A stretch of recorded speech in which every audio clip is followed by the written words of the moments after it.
સુરતના સલાબતપુરા વિસ્તારમાં કિન્નરની હત્યાના મામલામાં પોલીસે આરોપી કિશન પ્રવીણચંદ જેઠવાને ગણતરીના કલાકોમાં ઝડપી પાડ્યો। આરોપી કિશન અને મરણ જનાર કિન્નર સંજના કુંવર વચ્ચે પ્રેમ સંબંધ હતો।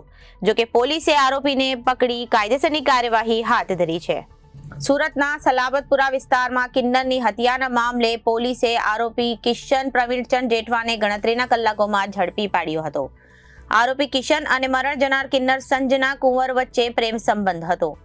વર્ષ 2016માં આરોપી અને મરણ જનાર સોશિયલ મીડિયા માધ્યમથી એકબીજાના સંપર્કમાં આવ્યા હતા। ત્યારથી મરણ જનાર કિન્નર સંજના કુંવરે આરોપી કિશનનું ભરણ પોષણ પણ કરતી હતી। છેલ્લા 3 દિવસથી મરણ જનાર કિન્નર સંજનાએ આરોપીને માનસિક રીતે હેરાન કર્યો હતો। સંજના કુંવરે કિશનને લઈ જવા માટે પાછું દબાણ કર્યું હતું, જેમાં બંને વચ્ચે ઝઘડો પણ થયો હતો। આ ઝઘડામાં આવેશમાં આવી કિશને સંજના કુંવરને કહ્યું હતું કે હું તારી સાથે કદી આવવાનો નથી, આજે તને જીવતો પણ રહેવા દેવાનો નથી, એમ કહી રસોડામાંથી ચપ્પુ લાવી સંજનાની હત્યા કરી નાખી હતી।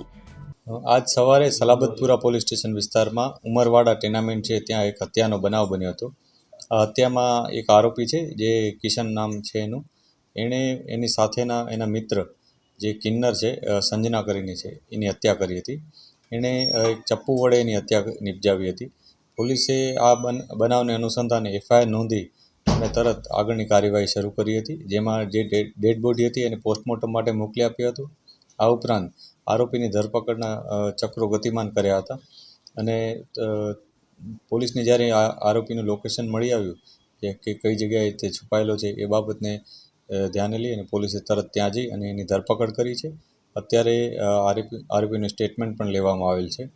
અત્યારે જે પ્રાઇમરી ઇન્ફોર્મેશન પોલીસને સ્ટેટમેન્ટ ઉપરથી મળી છે એ મુજબ જે આરોપી છે કિશન એ 2016થી આ કિન્નર સંજનાના ટચમાં છે। 2016માં એમના બંનેનો સંપર્ક ફેસબુક થ્રુ થયો હતો એવી ઇન્ફોર્મેશન પોલીસને મળી છે, પરંતુ એ લોકોનો કઈ રીતના સંપર્ક થયો હતો, ખરેખર આ પહેલાં એકબીજાના પરિચયમાં હતા કે નહીં એ પણ અમે તપાસ કરી રહ્યા છીએ। અત્યારે આ ઇન્ફોર્મેશન મળી છે, જેમાં અમે આરોપી પાસેથી ચપ્પુ અને એના રિકવરી માટેની પણ પ્રક્રિયા ચાલુ છે। અત્યારે જે પોલીસે ઇન્ટ્રોગેશનમાં જે વિગતો મળી છે એ મુજબ જે આરોપી છે એ કિન્નર સાથે ઘણા વર્ષોથી એના સાથે સંકળાયેલો હતો, એના સાથે જોડાયેલો હતો। છેલ્લા થોડાક સમયથી બંને વચ્ચે અણબનાવ હતો। એ કિન્નરના સાથે રહેવા ન માંગતો હતો, એ પ્રકારની વાત આરોપીએ કરી છે અને આ કિન્નર એની સાથે રહેવા માંગતો હતો ગમે તેમ કરીને, એ પ્રકારની બાબત પોલીસને જણાવી છે। ખરેખર આરોપી આ જ કારણસર આ હત્યા નિપજાવી છે કે નહીં એ અમે અન્ય જે પુરાવા મળશે એના આધારે નક્કી કરી શકીશું। જે આરોપી છે એનો મોબાઈલ અને જે મરણ જનાર છે એનો મોબાઈલ પણ અમે તપાસી રહ્યા છીએ અને જે પણ હકીકત સામે આવશે એને એવિડન્સ તરીકે આ ગુનામાં અમે સામેલ રાખીશું।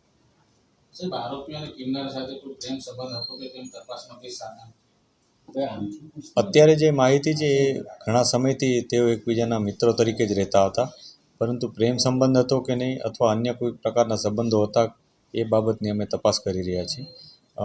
અત્યારે એણે એમ જણાવ્યું હતું કે અમે બહુ લાંબા સમયથી એકબીજાના મિત્રો તરીકે હતા અને એકબીજાના સાથે રહેતા પણ હતા।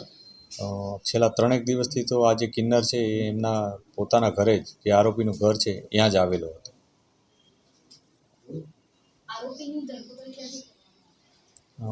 પોલીસે આરોપીની ડિંડોલી પોલીસ સ્ટેશન વિસ્તારમાં મધુરમ સર્કલ છે એ એરિયામાંથી ઝડપી પાડ્યો છે।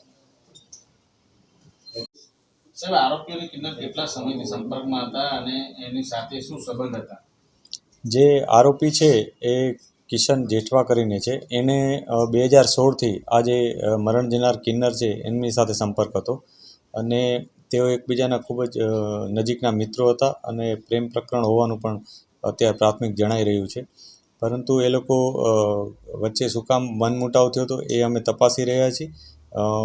છેલ્લા ઘણા સમયથી પોતે આ કિન્નરથી છુટકારો લેવા માંગતો હતો અને એના ત્રાસથી એણે હત્યા કરી હોય અથવા એને પોતાને એની સાથે ન રહેવું હોય અને હત્યા કરી હોવાનું અત્યારે પોલીસને એને ઇન્ટ્રોગેશનમાં જણાવેલ છે। Reporter Arvind Rathod, Janadesh news, Surat.